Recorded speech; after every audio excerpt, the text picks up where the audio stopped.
Well, thank you very much for the three nice summaries, and they'll be very useful to try to put together the summary of this workshop. I think over the next couple of minutes, is there any questions or comments from the audience, things that potentially were missed or that you think should be highlighted? I think I will again ask that all of us think, including our rapporteurs and our presenters.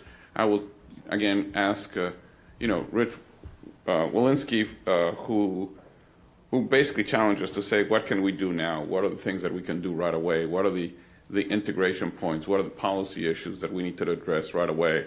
Because obviously, I think this epidemic is here to be with us for a while. It's not going to be solved rapidly. This is going to be a marathon, but there are things we can potentially do and implement fairly quickly. And I think having IDSA, having the Society for Addiction Medicine, having the National Academies do this, the Department of Health and Human Services, both the Office of HIV/AIDS and the Office of Women's Health together, gives an opportunity to think about what are the cross-cutting issues, what are the points that we can all work together to try to address some of the challenges ahead. So I'll open it up for comments over the next couple of minutes, and then we'll lead to a closure. So Carl Schmidt at the AIDS Institute. And first of all, I want to congratulate Dr. Powderly and the IDSA, and they're making their policy recommendations. It's many of the same recommendations that the AIDS Institute and many others in the community have been advocating and pushing.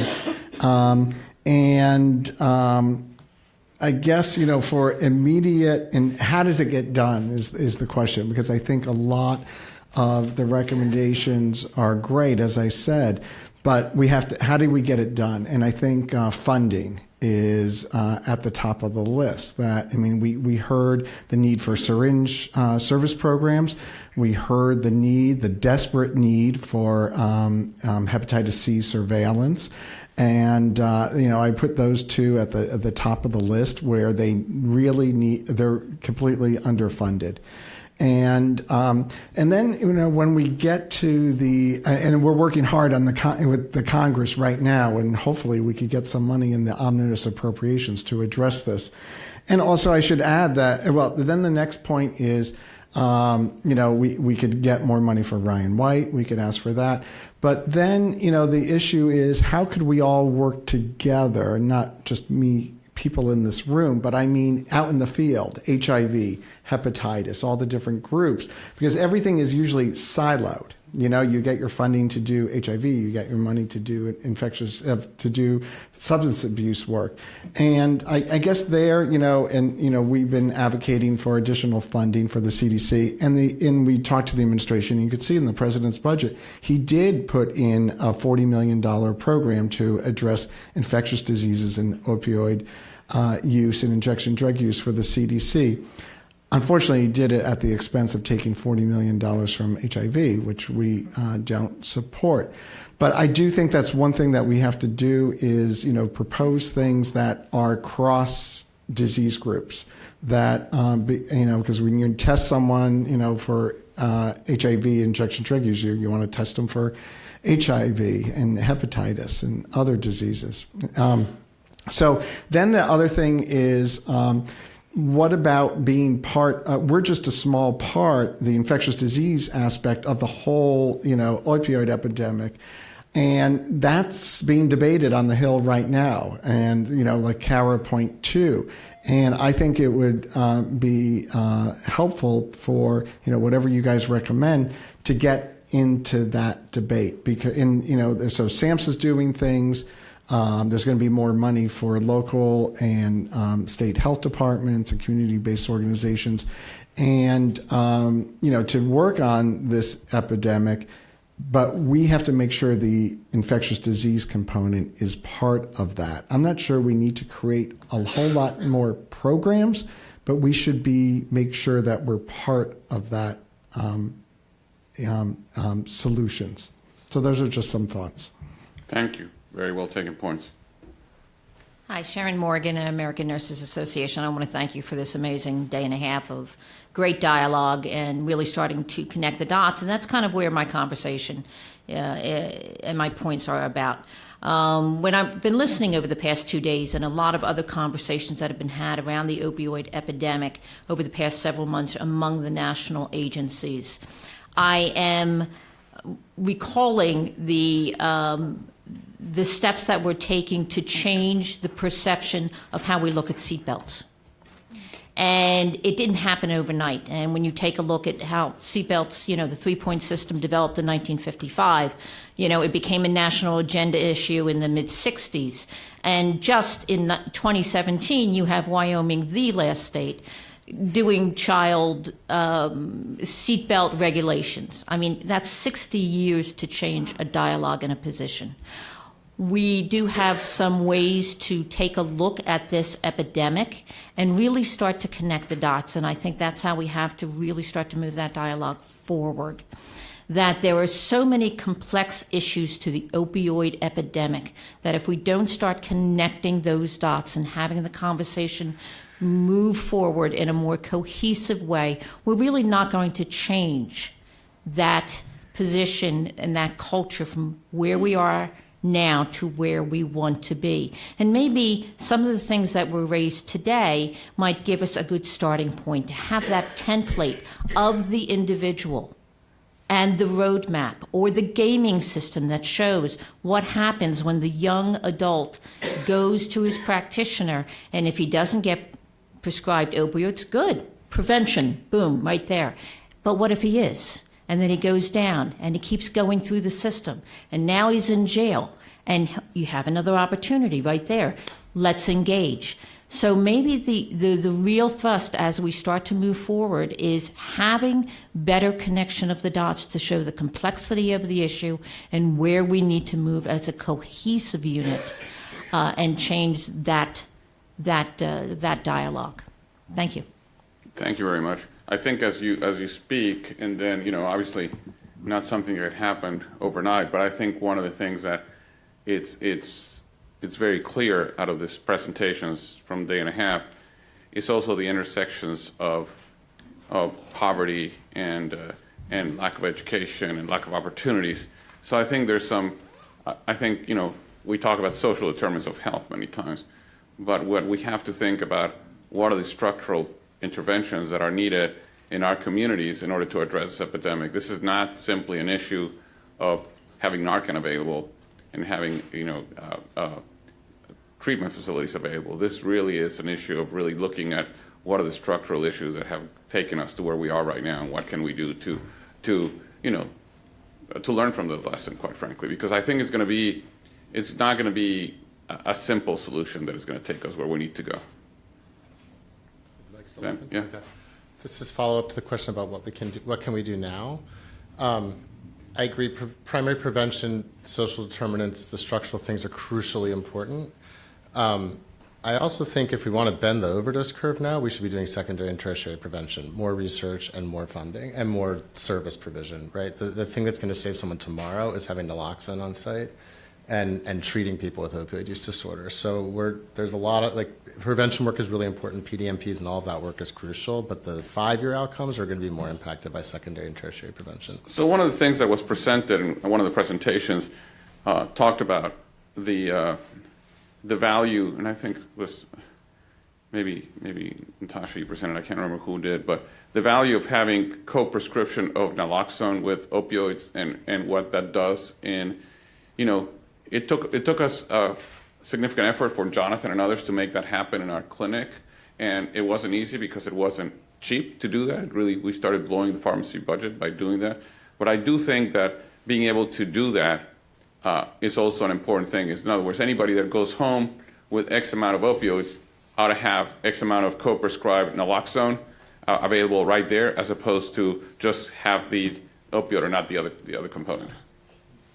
This is a fast follow-up to that. In Massachusetts, I don't have to prescribe it. There's a standing order in the state, and patients can just pick it up at a pharmacy. Yeah. So, No, that's the best practice that we need to make sure that it goes across all states, right? Yeah, and I'm going back to the HIV model too. So thinking about, so if we're giving, so if we know the opiate overdose, let's just go with opiate overdoses. Everybody has that. And right there, when we see the opiate overdose, just like, so for HIV testing and, rural Lesotho, where they're doing home-based HIV testing and immediately giving them antiretroviral therapy, or if they're negative, immediate PrEP. Why can't we do the same thing?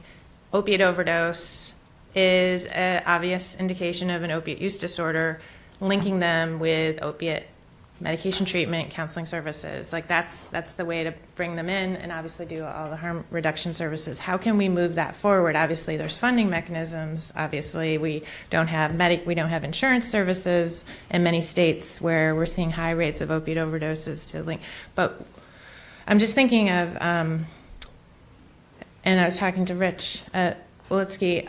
If there are states that already have HIV money that's provided, could you leverage that part of the HIV prevention arm or Hep C prevention arm, opiate overdose, like that is leveraged in there with medication-assisted or treatments that have to be instituted if you're gonna have that. And again, I would say that hopefully, yes, it's an overdose, but I won't go even into specifically talking about infectious disease. Is a patient we see in the hospital with endocarditis who's related to, we don't need that person to overdose in order for us to intervene. Is that entry point that we're seeing the patient coming in with an infectious complication that is clearly related to injection drug use? How do we make sure that the next step is done? So I think for all of those services, so I think, I'm just thinking because we're seeing so much more, that's a good start right there to then prevent. But yeah, in the hospitalized setting, we should be doing the exact same thing, seeing someone coming in with endocarditis or infections that are related to an opiate use disorder, immediate opiate use disorder screen, immediate intervention, great opportunity to start treatment and hook them up with behavioral treatments. All of that should be started. So I'm going to ask you a question, and I'm going to ask others here in the question. A lot of things that hospitals do as best practice is because there are CMS measures around it. Yep. You put a CMS measure and the hospital figures out how to make it happen. Should we think, I'm not saying we come up with one now, but should we think about some sort of CMS measure for hospitals around, opioid use disorder? What percentage of your patients with opioid use disorder are linked to services? We need to figure out something, because that will make hospitals do something about it. Yeah, and a big one, right, is getting another infection that's, as part of that. They don't want to see that. It's not going to be covered. I agree. And if they want to reduce hospitalizations and re-hospitalizations, which surgeons don't want to see, it doesn't look good, then this should be part of the treatment. I agree. Maybe we should just start there. Okay, Nick? Just a couple of points. One, just to reflect on the Massachusetts model is great, but I have never heard a single compelling, rational, viable explanation as to why naloxone is still a prescription medication and why it's not over the counter. So that's the single barrier still, to this day, limiting access. Shouldn't be prescribed. Second thing is I think that I personally feel that we cannot overstate enough the debate on healthcare access and healthcare reform. This is an election year. The counties that are experiencing the greatest proportion of death and destruction from these epidemics, overwhelmingly are counties that supported lawmakers who are dismantling the Affordable Care Act.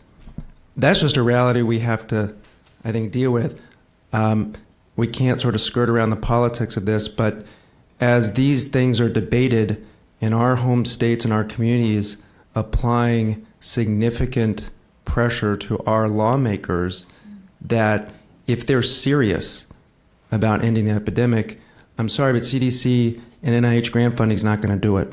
The insurance companies are going to have to cover addiction treatment. We can't grant fund our way out of it. The insurance companies have to step up and take responsibility, and the only way to do that is to have mandated insurance coverage. So your comment on naloxone as a prescription drug, I would just take it to I was talking actually not too long ago to a nurse that works at a school, at a high school, and she was saying that for student health services, at least in her school district, I don't know if it happens in other school districts, but in her school, each prescription that is in the nursing's office has to be linked to a student, right? You cannot just have medications just in case. Everything has to be linked, except for sort of like, Band-Aids and stuff like that. So prescription drugs have to link to somebody, and that was one of the barriers to actually having naloxone available, because you have to say this belongs to the student. And we were trying to look at is there a way that, for example, the student that goes to have their wisdom teeth removed, which is going to get some sort of, does the school need to say, okay, in order for the student to come back, we need to have this? I mean, we need to figure out what are the barriers. I mean, we create so many barriers that make it difficult to do the right thing. Todd? Just to come back to the thread about quality metrics potentially as people are discharged from the hospital with complications of injection drug use, I think there's an opportunity potentially here to think about society recommendations. For example, ASAM has recently released quality of care recommendations for specialty addiction treatment centers, for example, with various metrics. SAMHSA has similar metrics. We have metrics in Ryan White that HRSA HIV/AIDS Bureau encourages us to hear for HIV care. Why couldn't IDSA or other organizations, ASAM, come together around policy measures that say everyone who has an opioid use disorder who's willing needs a dose of medication before they leave for treatment. Getting started, everybody needs a referral to care. Certainly naloxone rescue kits on the way out the door. I would add to that a very practical one of PPD testing while they're hospitalized, not because of what they may be risk for. It facilitates entry into methadone and residential treatment. They can't actually get in without that, and that's often a barrier to entry. And is there an opportunity here for developing quality metrics around that? Yeah. Bill? Be careful what you ask for. I agree. Seriously, I mean, quality metrics are very important, but you have to understand who and how they will be measured. And you have to then have the ability to measure them, and they have to be something that can be changed. Just having a measurement that can't actually... So, for example, if you have a measurement that says something is the responsibility of an ID doctor, and that ID doctor has no ability to actually do it because they don't have control over the system that delivers it, then you're penalizing the doctor for the fault of the system. And so you've got to figure this through. So if we're going to, for example, bring in quality metrics that CMS would enforce around hospitals, then you have to have the ability to measure that. And you have to then have some teeth around it so that there is a true penalty. And that's a complicated process. I will just tell you, to change those sort of rules is not something you can do overnight. If CMS wants to change any rule, it has to go out for public review. There's comment, there's period, and they have to. I mean, there's a federal process that goes through this. So these are difficult things to do, and you have to make sure that that the outcome you desire is something that actually can be achieved. Because otherwise, you're creating bureaucracy, and you're creating noise for the sake of creating noise, and you think you've done something. I mean, I think one of the things that we talk about a lot, because we have a really screwed up healthcare system, we talk about making fixes on the edges. No. And I think that's fine. But, I work in a state that is a non-expansion state that is very conservative, and where the easier thing to do for hospitals who have complicated patients with say, Staph aureus endocarditis, is to transfer, say, they might need surgery and transfer them to the only hospital in the state that will actually look after them and get rid of the problem. And then you're putting the burden on that hospital. And similarly, rural hospitals are under a huge threat in this country. And they're where they see people are being seen. Yeah. And if you put in metrics that would, without putting resources to follow those metrics, if you put in metrics that only increase the burden on those hospitals, you see more closures of those hospitals and even less access for people in rural America to quality health care. So we've actually, I like the notion of a carrot and a stick. The carrot is more money, the stick is you have to spend it properly. And but you have to have the right, you have to have the ability to collect the right data and actually have a metric that means something, and a metric that someone can actually act upon. Otherwise, it's pie in the sky. Oh, I couldn't agree with you more, and I totally agree with the phrase, be careful what you ask for. But when I see metrics like, for example, that have impacted many of us, like, time to antibiotics in the ER after the diagnosis of pneumonia, that is being measured and has absolutely, we know. Well, actually, it has a bad outcome. It has a bad outcome. I wish we had, so I'm thinking about something that will have a good outcome. Just thinking about something, let's say, percent of your patients that come to the ER with an overdose that leave the ER with medication-assisted therapy. I mean, you need to leave with that prescription. That would be like so simple. You just not discharge the overdose patient without having done that. And it needs the resources to do that. But in my mind will be a very easy way, as opposed to just seeing the number of overdose admissions to the ER going up, to say, what are we doing about it? I mean, those ERs are touching those patients. What are we doing to prevent those from happening? And I'm just thinking about one, but I mean, I think there are others that are easily achievable and measurable that will clearly impact the healthcare system and not necessarily just the physician, right? Is there a halfway response before we get to quality metrics of just having society guidelines of what should happen? Yeah, no, I think so. I agree. And again, going back to guidelines, Jonathan, you may want to comment in the study that we did, because you have a paper out there somewhere. We looked at, when we first started the intervention on how to improve opioid prescribing, we look at our providers, how they adhere to guidelines.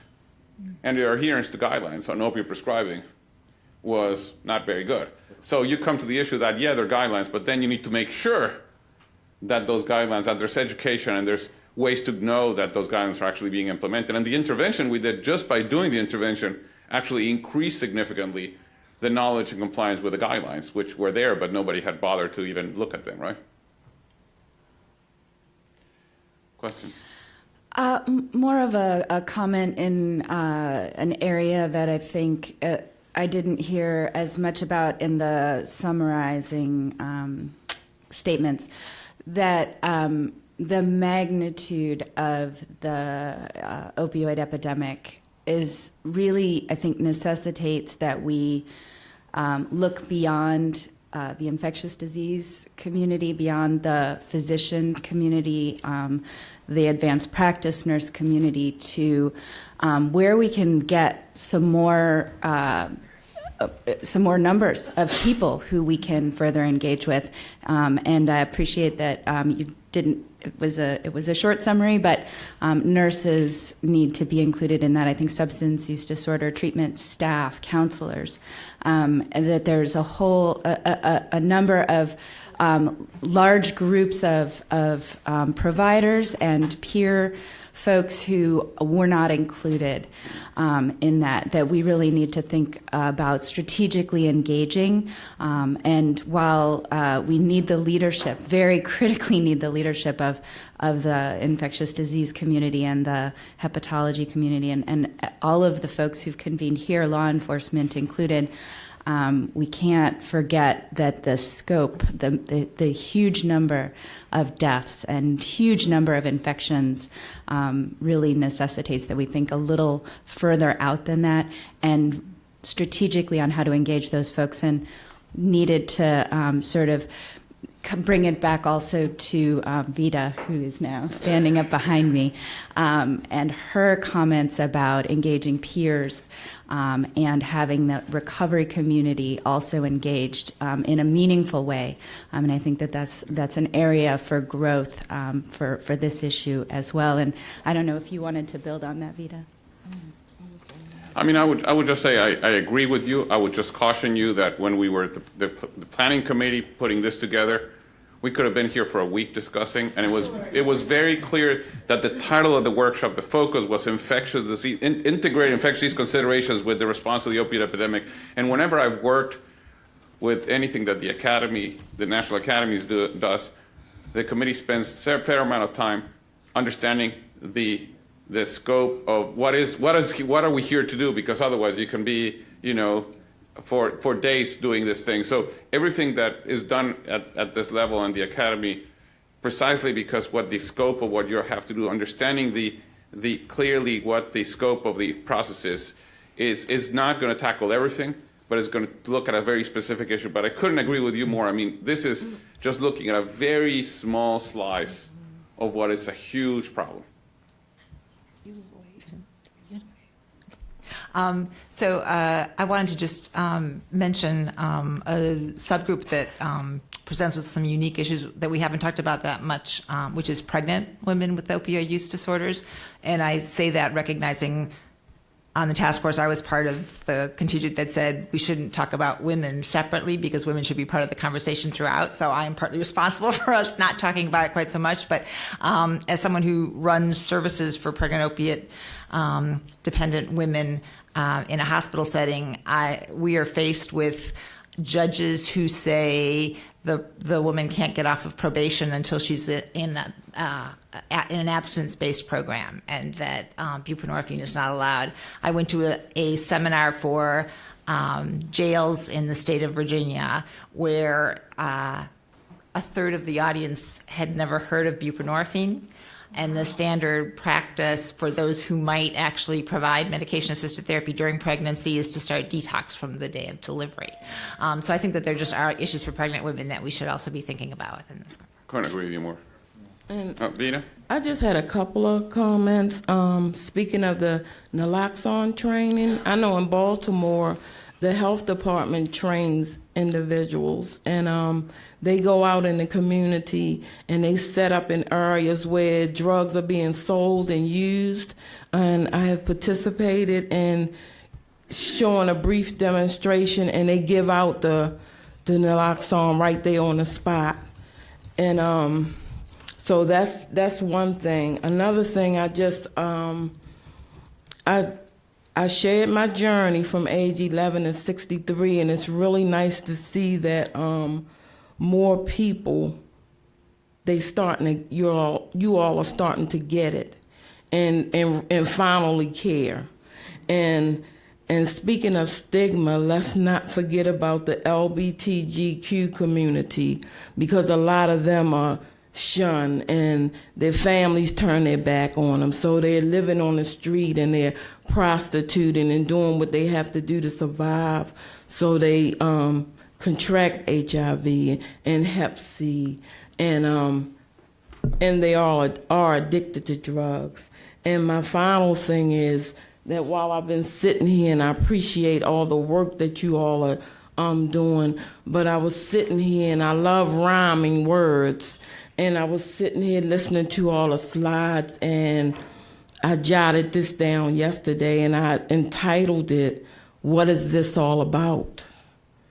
I'm dying, but not yet dead. I refuse to lay down and rest my head. I come in many colors, races, and religions.